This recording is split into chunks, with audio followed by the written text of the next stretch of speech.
The Final Four is now just two, dancing for the national championship as the defending champion Oregon Ducks were able to close things out on the back of Suleiman Raza. Once again, a heck of a performance. He wins his match 2-up, beating Matthias Schwab. The Ducks trying to make it 2 in a row, while Oklahoma knocked off the Illinois Fighting Illini. Riley Reinertson beats Michael Fiegel's 3-1. Golf Central starts now.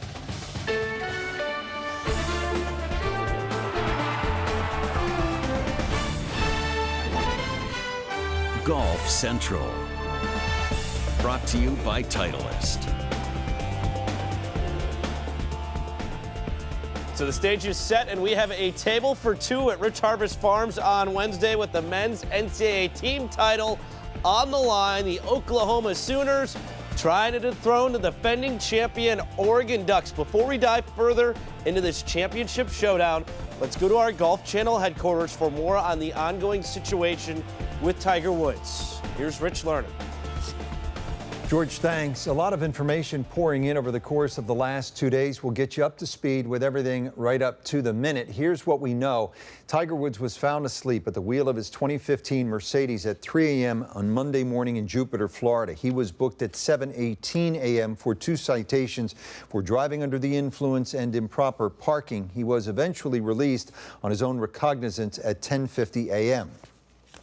Shortly after the news of his arrest, this mugshot was provided by the Jupiter Police Department. Eventually, Tiger would release a statement around 8 p.m. Monday night, accepting responsibility and apologizing for his actions, denying that there was any alcohol involved. Then this morning, the Jupiter Police Department released a DUI probable cause affidavit. The details were descriptive and paint a powerful image. Notable excerpts from the affidavit pointing to a cooperative but confused Woods. Under the heading of driver statements, this means what Tiger told the officer was that he was coming from Los Angeles, California after golfing. Woods stated he did not know where he was. Woods had changed his story of where he was going and where he was coming from. He asked how far from his house he was. The officer noted in his report that Woods was heading southbound away from his home in Hobe Sound. Woods also told the officer that he takes several prescriptions. The second page of the probable cause affidavit includes standard roadside tasks determining sobriety. The first thing that stands out was that Tiger blew a .000 in his breathalyzer test, confirming Tiger's claim there was no alcohol involved. The other tasks administered were the one-leg stand, in which Tiger did not maintain starting position and did not raise the leg off the ground 6 inches and was forced to place his foot down several times. Tiger was also asked to perform the finger-to-nose task and again did not maintain starting position. The officer needed to re-explain instructions multiple times, to which he stated he understood. Tiger understood, but he was still unable to perform the task. Well, Todd Lewis and Tim Rosafort have reaction from this week's PGA Tour stop, the Memorial Tournament presented by Nationwide, including thoughts from Jack Nicklaus. But let's start with the latest from the investigation with Rex Hoggard at the Jupiter Police Department. Rex? Thank you, Rich. Authorities here in Jupiter did release the police report. There was a few nuggets in there, including that there was fresh damage to Tiger Woods' vehicle, the black Mercedes-Benz, which he was found asleep in early Monday morning. That damage included 2 flat tires on the driver's side. The rims were also damaged, as well as minor damage to the front and rear bumper. Police also said that he struggled with the field sobriety tests and had to catch his balance a few times. Police asked Tiger Woods if he had had any alcohol, which he responded no. If he had taken any illegal drugs, he responded no. And finally, they asked him if he had taken any medication. That part of the report is redacted. Now, he did take a breathalyzer test, which revealed .00. He also took a urine test, but those results won't be available for a few days. He was asked if he knew where he was or where he was going, and he said he did not. And finally, the report confirms that there will be audio as well as video to go along with the dash cam, which is expected to be released late Wednesday afternoon. That'll do it from Jupiter. Let's send it to Todd Lewis in Dublin, Ohio. Well, Rex, because the story was still developing on Tuesday and more facts are expected to come out on Wednesday, a few players decided not to talk on camera in regards to Tiger Woods' arrest for DUI.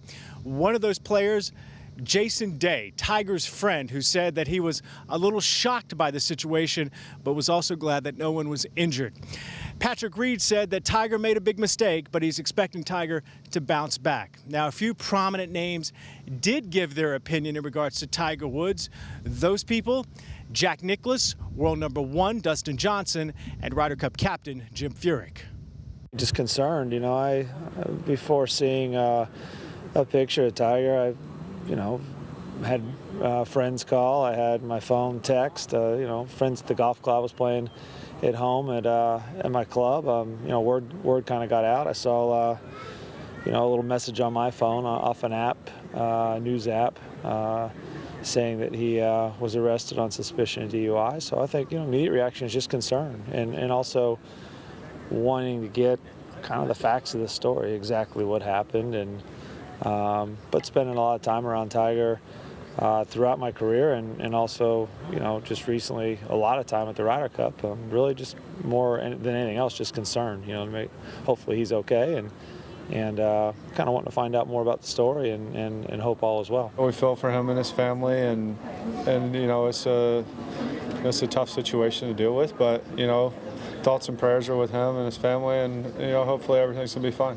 I don't really know what happened, what went on, or so forth and so on, but I feel bad for Tiger. Tiger's a friend. He's been great for the game of golf, and I think he needs all our help, and we wish him well. Joining me now is Tim Rosafor, and Tim, we heard from some of the prominent names in the world of golf. Have we heard anything from the PGA Tour? Nothing. No. And the silence is kind of deafening, to tell you the truth. I reached out to them today for a comment or a statement, and they told me that we have nothing we're going to issue at this time anyway. And that's surprising to me that they didn't at least wish their best to Tiger and hope the best for him and their concern for him. As it relates to the drug policy and whether Tiger could face some disciplinary action. Well, again, a lot of this falls under the tour guidelines of not disclosing suspensions.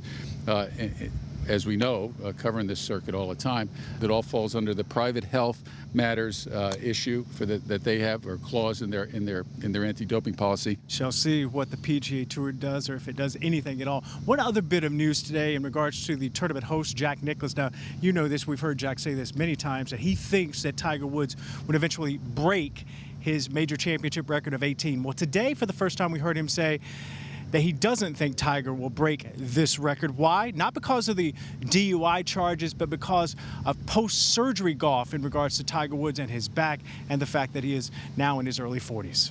Rich, we go back to you. All right, Todd, for more on Tiger Woods, you can check in with golfchannel.com for complete coverage, including a view of the full copy of the probable cause affidavit. Still ahead this evening, we take you back to Rich Harvest Farms for complete coverage of the NCAA Men's Golf Championship. We started today with 8 teams, now down to 2. All the highlights and analysis next on Golf Central. Golf Central is brought to you by Titleist, the #1 ball at the Men's NCAA Championship. Grip Confidence. Grip Golf Pride.